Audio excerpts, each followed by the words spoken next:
Olsun bitirmeyi oynayacağım. İkimiz də qaçaq. Oğlum sen ben oyalamak direkt jeneratörler basam. Hə, direkt jeneratörlə. İkimiz bir yerdə direkt jeneratörlə gedək. Mesajı atmak gerekmez. Tamam, gəldim. Bir daha at. Hə, qavamdaşındasan elə. Vay be. Hə, bundasan. Oğlum sən hansındasan? 4 sənsən elə. Yox. 2, hə, Ben gördüm. ikiye. Gördüm. Baba Pro chip rotuma başladı değişti. Baba Pro sıfır namına qoyuruq, gördüm. Tamam, silah səndə. Orada qabaqda sandıq var. Gel sandığı da açarsan. Zaten açtım. Basmısan. Toplam. Oğlum gəldi adam. Da gəldi. Oğlum bu yine yapay zekadı. Yo, deyəsən deyil. Oxuyacağım. Yapay zeka deyil deyəsən. Bu divarın arkasından manatı oldu. Kanser oldu. Bu nədir ola? Oğlum mənə girdi. Bir Sabah yeni dəqiqə. maç geldi.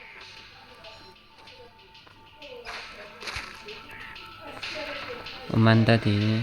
Yapay zekadır, çözəmədim. İndi birdən birimizi assın, görəcəyik onsuz. Yapay zekadır, yoxsa yox. Oğlum zaten yapay zekada oyuncu da bir şey.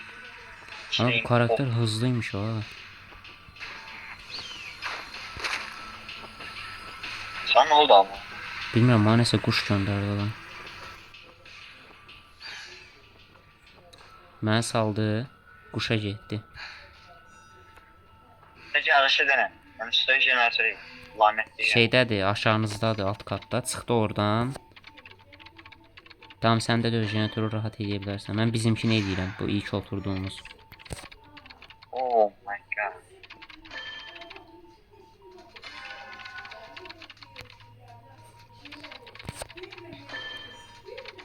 Sen toplarını sonra götür ha.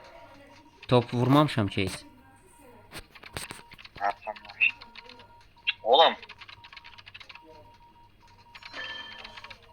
Jeneratörün amına koydum gelmem. Şey al. Ma gəlmiş. Zərər Geldim qanalına. ha. Aşağınızdadır. Yox, səndə deyil. Bunu bitirib sağa gələm, Torul. Neçədir yüzdəsi? Bir dənə göstər. 85. Mən gələnə kimi qurtarma ehtimalı. Var gelme. Deyəsən gəlir Messi. İyi. Ha, bitiribsən. Tamam, gəl sən heal'layım. Tərpənmə. Oh bro. Bro, deyəsən gəlirik. Gerçi direği aşağı. Gəldi. Geldi. Sən get. Tullan. Boş Mən ver. vurdum. Qaç sən.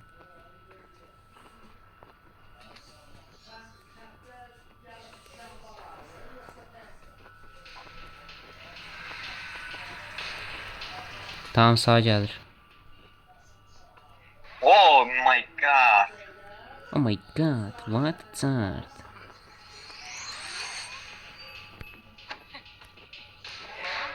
Tamam, mən hasar aldım, qomağa gəlsin. Sen niye hasar aldın? Bilərək almadım, amma mağa gəlmir. Yine maç geldi. Oğlum artık launchla topu. Ha neyse. Yine maç geldi. Bu yapay zeka değil mi bizə?